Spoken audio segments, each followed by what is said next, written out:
Exam में आपको पूछ सकते हैं कि इंडिफरेंस कर्व की प्रॉपर्टीज क्या है। तो अगर मैं बात करूं प्रॉपर्टीज की, अगर मैं बात करूं प्रॉपर्टीज की, तो इंडिफरेंस कर्व की मैं आपको चार प्रॉपर्टी, बड़ी इंपॉर्टेंट वाली चार प्रॉपर्टी, वैसे तो पांच छह भी हो सकती हैं। तो पहली प्रॉपर्टी जो मेन है वो ये है कि indifference curve is downward sloping. Indifference curve is downward sloping. ठीक है, इसका जो रीजन है सेम एज जो हमने फर्स्ट चैप्टर किया था पीपीसी। इवन पूरी इकोनॉमिक्स में कोई कर्व डाउनवर्ड होता है तो कहीं ना कहीं इनवर्स रिलेशनशिप पूरा होता है। यहां पे देखो, आप एप्पल को बढ़ा रहे हो, बनानास को सेक्रीफाइस कर रहे हो, तो कहीं ना कहीं इनवर्स। तो डाउनवर्ड स्लोपिंग क्यों है? बिकॉज कि एप्पल को मोर एंड मोर गेन करने के लिए आपको बनानास को सेक्रीफाइस करना पड़ रहा है। एप्पल को मोर एंड मोर गेन करने के लिए आपको बनानास को सेक्रीफाइस करना पड़ रहा है, इसलिए indifference curve down. One good is gain, sacrificing another. एक गुड को गेन करने के लिए दूसरे को सेक्रीफाइस करना पड़ता है, इसलिए इंडिफरेंस कर्व जो है वो डाउनवर्ड होता है। भूलना नहीं है। अब दूसरी प्रॉपर्टी ये है कि इंडिफरेंस कर्व जो है वो कॉन्वेक्स है। कॉनकेव नहीं बोलना। कॉनकेव आपको याद होगा कि कॉनकेव इस तरह का होता था पीपीसी। ये कन्वेक्स है, convex to the point of origin. अब इसका एक ही रीजन है, एक ही रीजन है, क्योंकि एम आर एस जो है marginal rate of substitution, full form नहीं बताई थी मैंने आपको, भूल गया था मैं। मार्जिनल रेट ऑफ सब्सटीट्यूशन जो है वो डिक्रीजिंग है। अगर आपसे पूछते हैं एग्जाम में व्हाट इज एमआरएस, इसके ऊपर डिटेल में टॉपिक बताऊंगा आपको मैं भी, सिर्फ एक नंबर में नहीं, काफी ज्यादा मार्क्स में बताऊंगा एमआरएस होता क्या है डिटेल में, फुल डिटेल में। अभी समझिए कि इंडिफरेंस कर्व कन्वेक्स है क्यों? क्योंकि एमआरएस डिक्रीजिंग है। सर एमआरएस होता क्या, तो बता दो। मैंने जब टेबल बनाई थी तो मैंने कहा था कि जिस रेट से हम गेन और सेक्रीफाइस करें उस रेट को बोलेंगे हमारे marginal rate of substitution is the rate. सुनिए ध्यान से, marginal rate of substitution is the rate at which one good is gained by sacrificing another। जिस रेट से हम एक गुड को गेन कर रहे हैं एप्पल को, और दूसरी गुड यानी बनाना सेक्रीफाइस कर रहे हैं, उस रेट को बोलेंगे MRS. Can be calculated with help of formula, that is loss of good y upon gain of good x। loss of good y upon gain of good x, ये हमारा इसका फॉर्मूला है। एमआरएस डिक्रीजिंग होगा तो indifference curve convex बनेगा, जैसा कि मतलब अगर एमआरएस इंक्रीजिंग होता तो indifference curve concave, but originally indifference curve is convex. तो एक्सेप्शनल केस है। आपसे पूछ सकते हैं क्या इंडिफरेंस कर्व स्ट्रेट लाइन हो सकता है? अगर एमआरएस कांस्टेंट हो, 1:1, 1:1, 1:1, एक गेन करने एक लॉस कर रहे, एक गेन करने एक लॉस कर, इंडिफरेंस कर्व स्ट्रेट लाइन बनेगा, डाउनवर्ड स्लोप। अभी इंडिफरेंस कर्व कन्वेक्स है क्योंकि एमआरएस डिक्रीजिंग है। Okay, done. दो प्रॉपर्टी समझ में आ गई। क्या थी? पहली प्रॉपर्टी थी indifference curve is downward sloping, क्योंकि आपका गुड एक्स बढ़ा रहे हैं, गुड वाई लॉस कर रहे हैं, एप्पल बढ़ा रहे हैं, बनाना लॉस कर रहे हैं, डाउनवर्ड आएगा। एक बढ़ा रहे हैं, एक कम कर रहे हैं, बढ़ा रहे हैं, कम कर रहे हैं। देखो यहां पर एक कॉम्बिनेशन आपका ये था, जैसे ही आपने एप्पल को बढ़ाया आपने बनानास को सेक्रीफाइस, तो एक बढ़ाया और एक कम किया, आप ए से बी तक आ। फिर उसके बाद आपने बढ़ाया एप्पल को, बनाना को लॉस किया, फिर से गेन सेक्रीफाइस हुआ, आप बी से सी पे आ गए। तो आपका कर्व डाउनवर्ड जा रहा है क्योंकि आप एप्पल को बढ़ा रहे हैं, बनाना को लॉस, इसलिए डाउनवर्ड है। कन्वेक्स क्यों है इंडिफरेंस कर्व? क्योंकि आपका जो एमआरएस है, मार्जिनल रेट ऑफ सब्सटीट्यूशन जो है वो डिक्रीजिंग है। दो प्रॉपर्टी बड़ी आसान सी समझ में आपको आ होंगी। तीसरी प्रॉपर्टी है इंडिफरेंस कर्व की, indifference curve never touch, indifference curve never touch O X and O Y X. Indifference curve कभी भी किसी भी एक्सिस को टच नहीं करता है। फॉर एग्जाम्पल अगर मान लीजिए आपका इंडिफरेंस कर्व टच कर गया, मान लीजिए वाई एक्सिस, टच करने का मतलब समझते हो? कि यहाँ पर कुछ ना कुछ कॉम्बिनेशन है, यूनिट्स है, मान लो 15 यूनिट्स है, तो एक तो जीरो है ना, मतलब यहाँ टच कर गया इंडिफरेंस कर्व, कन्वेक्स पे पर टच कर गया, मतलब यहाँ कुछ है यूनिट, मान लो 5 यूनिट्स है, पर यहाँ तो जीरो है ना। तो इंडिफरेंस कर्व तो बनता ही दो गुड से। हम कैसे, indifference curve is all the curve which shows all possible combination of, या टू गुड्स का है, या तो एक ही गुड हुई। हम अजम्पशन लेते हैं दो गुड्स होनी चाहिए। अगर टच कर गया इंडिफरेंस कर्व एक्स या वाई को, तो मतलब एक ही गुड ले रहा है कंज्यूमर। और एक गुड के केस में हम कैसे रैंक्स देंगे, कैसे हम मेजर करेंगे सेटिस्फेक्शन को रैंक्स में, कैसे कंपेयर करेंगे प्रेफरेंसेस।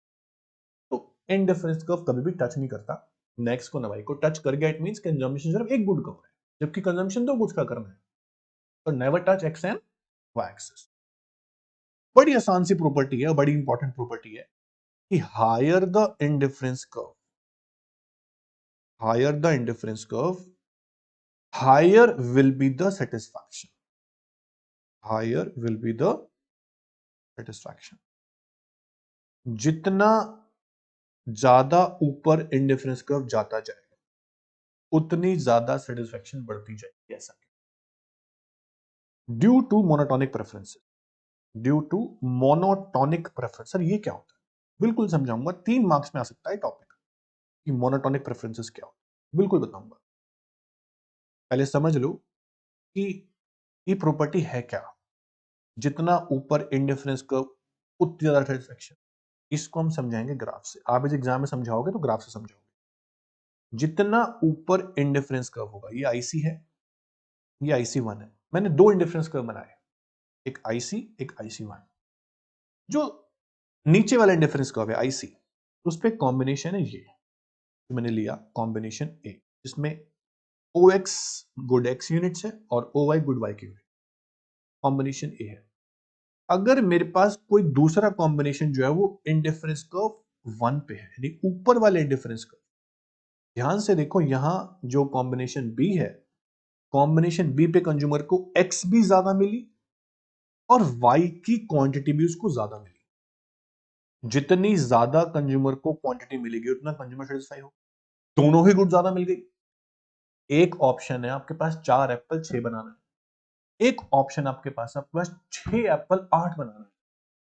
तो जो ये बी कॉम्बिनेशन है, यहां पर कंज्यूमर के पास एप्पल भी ज्यादा आ गए, बनानास भी ज्यादा आ गए। तो कंज्यूमर किस कॉम्बिनेशन पे जाना चाहेगा, ए पे या बी पे? ऑब्वियस आप बोलोगे सर बी पे, क्योंकि बी पे दोनों ही गुड ज्यादा मिल रही है कंज्यूमर को। तो इस कॉम्बिनेशन को बोलूंगा मैं मोनोटोनिक कॉम्बिनेशन या मोनोटोनिक प्रेफरेंस। कंज्यूमर किसको प्रेफर करेगा, कॉम्बिनेशन ए को, कॉम्बिनेशन बी को? ऑब्वियस बी को। तो मोनोटोनिक प्रेफरेंस या मोनोटोनिक कॉम्बिनेशन वो होते हैं जहां पर बोथ द गुड्स, दोनों ही गुड्स ज्यादा मिल रहे हैं, ए भी ज्यादा बी भी ज्यादा। एक ऑप्शन तो ये होता है, इसे बोलेंगे मोनोटोनिक कॉम्बिनेशन, जहां ए भी ज्यादा है बी भी ज्यादा है। तो बी कॉम्बिनेशन पे कंज्यूमर को दोनों ही गुड्स एक्स और वाई, दोनों ही गुड्स की क्वांटिटी ज्यादा मिल रही है, तो मोनोटोनिक कॉम्बिनेशन कौन सा हुआ, बी हुआ। सेटिस्फैक्शन ज्यादा कौन से कर्व पे मिली, आईसी पे, आईसी वन पे? ऑब्वियस आईसी वन, क्योंकि आईसी वन पे है कॉम्बिनेशन बी और कॉम्बिनेशन बी पे दोनों ही गुड ज्यादा मिल रहे हैं कंज्यूमर। इसलिए मैंने बोला हायर द इंडिफरेंस कर्व, जितना ज्यादा ऊपर इंडिफरेंस कर्व होगा उतनी ज्यादा satisfaction. Lower the indifference curve, lower will be the satisfaction. Monotonic preference में एक कॉम्बिनेशन वो होता है जहां दोनों गुड ज्यादा हो। एक ऑप्शन और भी होता है, ऑप्शन एक और ये है कि मान लो ए ज्यादा है पर बी जो है ना कांस्टेंट है, कम नहीं है। ज्यादा नहीं मिल पाई बी, बट कम भी नहीं मिली। फॉर एग्जाम्पल 4 एप्पल 6 बनाना। दूसरा आपके पास बंडल या कॉम्बिनेशन है 6 एप्पल और 6 बनाना। एप्पल बढ़ गए, ध्यान से देखो, एप्पल बढ़ गए पर बनाना कम भी नहीं हुए, 6 के 6 हैं। तब भी कंज्यूमर ये वाला बंडल लेगा जिसमें उसको 6 एप्पल और 6 बनाना मिल रहा है। एप्पल तो ज्यादा मिल रहे हैं एटलीस्ट। तो मोनोटोनिक प्रेफरेंसेस वो होते हैं जहां या तो दोनों ही गुड ज्यादा हो, दूसरे कॉम्बिनेशन में एक गुड ज्यादा हो पर दूसरी कम भी। तो monotonic combinations are those combinations in which consumer have both of more the goods। दूसरा कॉम्बिनेशन ये होगा, ऑप्शन ये होगा कि more of one good but not less of other. एक ज्यादा हो और दूसरी कम भी ना हो। तो दो एग्जांपल आपके सामने मोनोटॉनिक के हो गए। फॉर एग्जांपल 10 एप्पल्स और 10 बनानास, ठीक है। 12 एप्पल्स, 12 बनानास। ऑब्वियस ही बात है, आप ये वाला बंडल लोगे जहां पे 12 एप्पल्स है और 12 बनानास है, ये वाला नहीं लोगे आप। ये तो एक एग्जांपल हो गया। दूसरा एग्जांपल देंगे ये वाला जो मैंने पहले दिया था, 4 एप्पल 6 बनानास, 6 एप्पल 6 बनानास। तब भी आप बंडल ये वाला चूज करोगे क्योंकि यहां पर एप्पल ज्यादा है पर बनानास कम भी नहीं है, ये बंडल चूज नहीं करोगे। तो मोनोटॉनिक कॉम्बिनेशन क्या होते हैं, चार प्रॉपर्टी क्या होती है समझ में आपको आ गई। एक प्रॉपर्टी और बताऊंगा, बड़ी इंपॉर्टेंट है, पहले इसको दोबारा एक बार देखते हैं। तो एक बार देखते हैं मोनोटॉनिक कॉम्बिनेशंस को नोट से। आपके नोट्स में सबसे पहले इंडिफरेंस कर्व का मीनिंग है जो हम कर चुके हैं, टेबल हम लोग कर चुके हैं। एम आर एस यहाँ एक कॉलम बना सकते हैं। यहाँ 5 बनाना लॉस हुए हैं, एप्पल एक हुआ है गेन, फिर 4 लॉस बनानास, एक एप्पल गेन, 3 लॉस एक गेन, 2 लॉस एक गेन। कैसे मर्जी बनाए आप, एम आर एस डिक्रीजिंग होना चाहिए, हमने बना दिया। डन। यहां तक आपको मेरी बात समझ में आ गई होगी। Meaning table diagram. Indifference curve जो है उसकी 4 प्रॉपर्टीज हैं, आपको बताऊंगा मैं अभी, 5 भी बन सकती है। उससे पहले है मोनोटॉनिक प्रेफरेंसेस। क्या मैंने अभी समझा आपको कि मोनोटॉनिक प्रेफरेंसेस वो होते हैं जहां पर कंज्यूमर को सेटिस्फेक्शन ज्यादा मिलती है। साफ साफ लिखा है कि मोनोटॉनिक प्रेफरेंस मींस एक रैशनल कंज्यूमर जो है, एक समझदार कंज्यूमर जो है, always prefer more of both the goods. वो दोनों ही गुड्स ज्यादा चाहे क्योंकि उसको सेटिस्फेक्शन का लेवल ज्यादा मिलेगा। In simple words, monotonic preferences implies that as consumption increases, जैसे जैसे कंजम्पशन बढ़ता है, MU तो फॉल होता है पता है हम सबको, लेकिन TU तो बढ़ता है, टोटल यूटिलिटी तो बढ़ती है। याद होगा आपको कार्डिनल में 10, 18, 24, 27 हमारी टेबल थी। तो कंज्यूमर के प्रेफरेंसेस मोनोटॉनिक तब होंगे जब बिटवीन एनी टू बंडल्स, मान लो दो बंडल आपके सामने, एग्जांपल लिया था अभी भी दो बंडल का, ये और ये दो बंडल्स, एग्जांपल एक और भी लिया था, दो बंडल्स। तो कंज्यूमर के प्रेफरेंसेस मोनोटॉनिक तब होते हैं जब between any two bundles he prefer the bundle which has more of at least one good. एक गुड ज्यादा हो पर दूसरी कम भी ना हो, या फिर दोनों ही गुड ज्यादा हो। यहां पर देखो एग्जांपल, 10 एप्पल 10 बनानास, दूसरा बंडल है 7 एप्पल 7 बनानास। ऑब्वियसली बात है कंज्यूमर क्या प्रेफर करेगा, 10 एप्पल्स 10 बनानास, क्योंकि दोनों ही गुड ज्यादा है। Consumer preference of first bundle as compared to second bundle is called monotonic. अगर कंज्यूमर पहला बंडल प्रेफर, मोनोटॉनिक प्रेफरेंस है। एग्जांपल और भी है, 10 एप्पल 7 बनानास, ठीक है। अब यहां करेक्शन कर लेना, 10 एप्पल 7 बनानास, या करेक्शन कर लेना, यहां पर आप लिखना 8 एप्पल्स 7 बनानास। तो यहां पर फर्स्ट बंडल जो है प्रेफरेबल है क्योंकि फर्स्ट बंडल में एप्पल ज्यादा है लेकिन बनानास कम भी है, 7 की 7। ये आपका होगा मोनोटॉनिक प्रेफरेंसेस, ठीक है। उसके बाद मोनोटॉनिक प्रेफरेंसेस आपका एग्जाम में जो आ सकता है, कम से कम 3 मार्क्स में आ सकता है। तो आराम से आप बता पाएंगे, पहले डेफिनेशन मीनिंग होता क्या है ये, उसके बाद कम से कम दो एग्जांपल, एक वो वाला जहां दोनों गुड ज्यादा हो, एक वो वाला जहां एक गुड ज्यादा हो दूसरी कम भी, ठीक है। एज इट इज मैंने आपको यहां समझाया था, क्या समझाया था, मोनोटॉनिक प्रेफरेंसेस, और एक प्रॉपर्टी के साथ समझाया था, higher then difference curve harder satisfaction. जितना ऊपर इंडिफरेंस कर्व होगा उतनी ज्यादा सेटिस्फैक्शन होगी। सेम प्रॉपर्टीज आपके नोट्स में है। एमआरएस क्या होता है आपको बता चुका हूं मैं। एमआरएस एक रेट है जिस रेट से आप गुड्स को आपस में क्या करते हो, सब्स्टिट्यूट, गेन और सेक्रीफाइस। फॉर्मूला क्या था, लॉस अपॉन सेक्रीफाइस अपॉन। उसके बाद मैंने आपको 4 प्रॉपर्टीज बताई हैं जिनमें से 3 यहां पर आपके सामने है। पहली, इनडिफरेंस कर्व कन्वेक्स होता है, पढ़ लिया हमने, क्योंकि एम आर एस डिक्रीजिंग है इसलिए इनडिफरेंस कर्व कैसा है, कन्वेक्स है। इनडिफरेंस कर्व डाउनवर्ड क्यों है, इसका रीजन मिक्स मत कर देना। डाउनवर्ड कोई भी कर्व इसलिए होता है क्योंकि आप एक गुड को बढ़ा रहे हो दूसरे को सेक्रीफाइस। तो एप्पल्स को बढ़ाया जा रहा है और बनानास को सेक्रीफाइस किया जा रहा है, इसलिए इंडिफरेंस कर्व डाउनवर्ड है, बट ध्यान रखें सेटिस्फैक्शन रिमेन द सेम। एक इंडिफरेंस कर्व पे सभी कॉम्बिनेशन कंज्यूमर को सेटिस्फैक्शन सेम देते हैं। एक प्रॉपर्टी और बताई मैंने आपको कि higher the indifference curve higher the satisfaction, ये आप पढ़ चुके हो।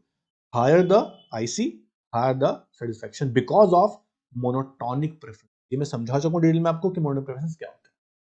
ये प्रॉपर्टी समझ में आपको आ गई होगी। एक प्रॉपर्टी और मैंने समझाई थी आपको कि indifference curve never touch X and Y axis. ये एक्स्ट्रा प्रॉपर्टी थी, ये आप कर लेना। यहां पर एक प्रॉपर्टी और है जो मुझे समझानी है अभी कि इंडिफरेंस कर्व, दो इंडिफरेंस कर्व आपस में कभी भी इंटरसेक्ट नहीं करते, और ये प्रॉपर्टी नोट्स में मिल गई हमें।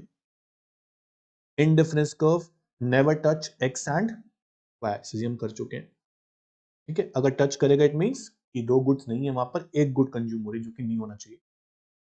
तो एक प्रॉपर्टी पेंडिंग होगी हमारी, indifference curve never touch X and Y X, sorry never intersect each other. ये प्रॉपर्टी पे आप इंपॉर्टेंट मार्क कर लो क्योंकि इंपॉर्टेंट है, एग्जाम में आ सकता है।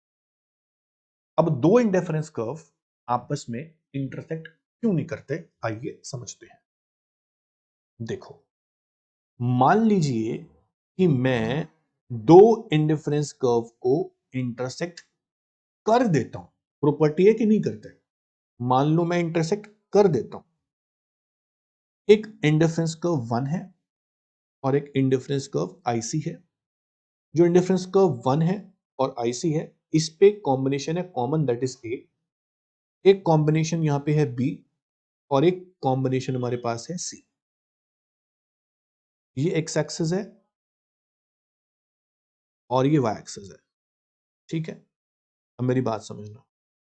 एक्स एक्सिस पे गुड एक्स है और वाई एक्सिस पे गुड वाई है। आप सब जानते हैं कि higher the IC higher the satisfaction, आप पढ़ चुके हैं प्रॉपर्टी। और ये भी आप पढ़ चुके हैं कि सारे कॉम्बिनेशंस सेम इंडिफरेंस कर्व पे सेटिस्फैक्शन सेम देते हैं। कॉम्बिनेशन ए और कॉम्बिनेशन बी, क्या मैं कह सकता हूं कि ये दोनों कॉम्बिनेशन सेटिस्फैक्शन सेम दे रहे हैं? ये सुन लो, ध्यान से देख के बताओ, क्या कॉम्बिनेशन ए और कॉम्बिनेशन बी सेटिस्फैक्शन सेम दे रहे हैं? यस और नो? यस सर, दे रहे हैं। क्यों दे रहे हैं? क्योंकि वो सेम इंडिफरेंस कर्व पे हैं, दैट इज आईसी। आईसी जो आपका इंडिफरेंस कर्व है वो ये है। इस पे कॉम्बिनेशन ए और कॉम्बिनेशन बी दोनों ही एक इंडिफरेंस कर्व पे हैं, और जितने भी कॉम्बिनेशन सेम इंडिफरेंस कर्व पे होते हैं वो सेटिस्फैक्शन सेम देते हैं। आप पढ़ चुके हो, मीनिंग में ही पढ़ चुके हो। इसी तरह से जो कॉम्बिनेशन ए और सी है वो आपका ध्यान से देखो इंडिफरेंस कर्व 1 पे है, ये भी सेटिस्फैक्शन सेम देगा ए और सी, जो कि इंडिफरेंस कर्व 1 पे है। मैथमेटिकली देखा जाए कि if A is equals to B and A is equal to C, then B must be equal to सी।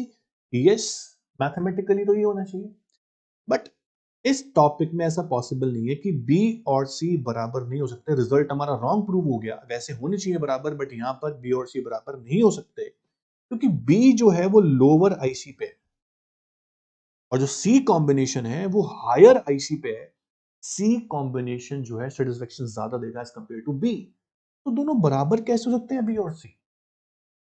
अगर हम इनडिफरेंस कर्व की प्रॉपर्टीज के हिसाब से देखें तो higher the IC higher satisfaction, IC 1 higher IC है, सी कॉम्बिनेशन आईसी 1 पे है। सी कॉम्बिनेशन सेटिस्फैक्शन ज्यादा देगा बी से, बराबर कैसे हो सकते हैं?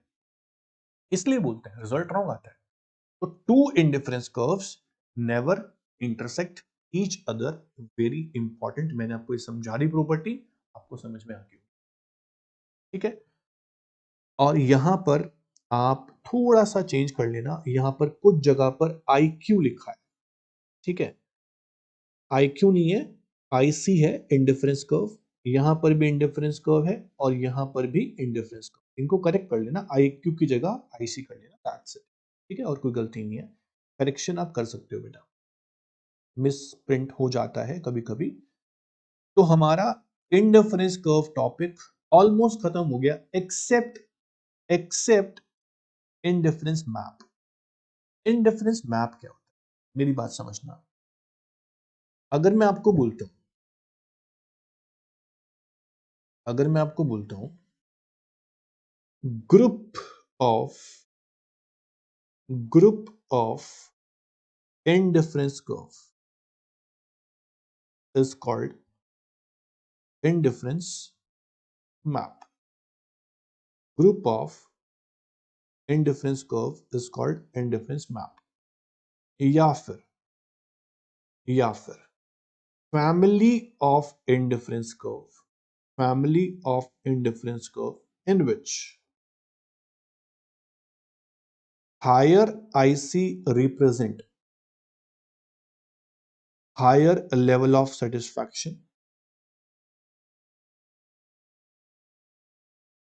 higher IC represent higher level of satisfaction,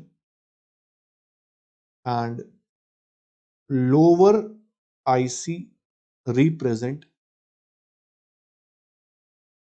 lower level of satisfaction. Indifference curve के ग्रुप को या इंडिफरेंस कर्व की फैमिली को हम बोलते हैं इंडिफरेंस मैप। जैसे कि यहां पर एक आईसी है, फिर एक IC1 है, फिर एक IC2 है। तो IC1 IC2 जिसमें हायर आईसी रिप्रेजेंट करेगा हायर लेवल ऑफ सेटिस्फैक्शन और लोअर आईसी रिप्रेजेंट करेगा लोअर लेवल ऑफ सेटिस्फैक्शन। तो है तो ये ग्रुप ऑफ इंडिफरेंस कर्व। तो अगर बहुत सारे इंडिफरेंस कर्व एक ही डायग्राम में बनाए जाए, इसे हम बोल देते हैं इंडिफरेंस मैप, जिसमें हायर आईसी शो करता है higher satisfaction, lower IC show करता है लोअर सेटिस्फैक्शन। इसे बोलते हैं इंडिफरेंस मैप। ये भी आपको मैंने बता दिया, बिल्कुल सिंपल, इसमें आपको दिक्कत आपको नहीं आएगी। तो इंडिफरेंस कर्व क्या होता है? क्या हम इंडिफरेंस कर्व से सेटिस्फैक्शन मेजर कर सकते हैं? आपने समझ लिया। सबसे पहले ये बताओ कि इंडिफरेंस कर्व से क्या आप सेटिस्फैक्शन मेजर कर पा रहे हो? अगर नहीं तो मैं फिर से समझा देता हूं। सबसे पहली बात देखिए हमने ये, अगर कोई भी कॉम्बिनेशन सेम इंडिफरेंस कर्व पे होता है तो वो सेम सेटिस्फैक्शन देता है, हो गई मेजर। अगर कोई पॉइंट ऊपर वाले आईसी पे होता है तो वो शो करता है हाई सेटिस्फैक्शन, हो गई मेजर सेटिस्फैक्शन। अगर कोई भी कर्व लोअर, कोई भी कॉम्बिनेशन लोअर आईसी पे होता है, क्या शो करता है? लोअर सेटिस्फैक्शन, होगी मेजर सेटिस्फैक्शन। इतना ही तो होता है। इसी तो बोलते हैं रैंक, प्रेफरेंसेस के बेस पे। यह नंबर्स नहीं है, इजी है। तो जब हम सेटिस्फैक्शन को हायर और लोअर यानी कि रैंक्स के बेस पे मेजर कर रहे हैं, इसे बोलते हैं ऑर्डिनल अप्रोच। और इंडिफरेंस कर्व से ऐसे ही मेजर होती है सेटिस्फैक्शन, हायर या लोअर, बस दैट्स इट। नंबर्स में कुछ फंडा नहीं है यहाँ पे। तो सेटिस्फैक्शन मेजर कर कौन रहा है, कौन मदद कर रहा है आपकी? आप बोलोगे indifference curve. Sir indifference curve मदद कर रहा है सेटिस्फैक्शन को मेजर करने में। इतना ही था इंडिफरेंस कर्व। छोटी सी बात फिर से रिपीट करना चाहूंगा, अगर marginal rate of substitution decreasing हुआ, आपका आईसी कन्वेक्स बनेगा। अगर marginal rate of substitution increasing हुआ, आपका आईसी कॉनकेव बनेगा, जो कि होता नहीं है, एक्सेप्शनल शेप है। अगर आपका MRS कांस्टेंट हुआ तो आपका IC straight line downward sloping बनेगा। ठीक है, ये तीन बातें भूलना मत।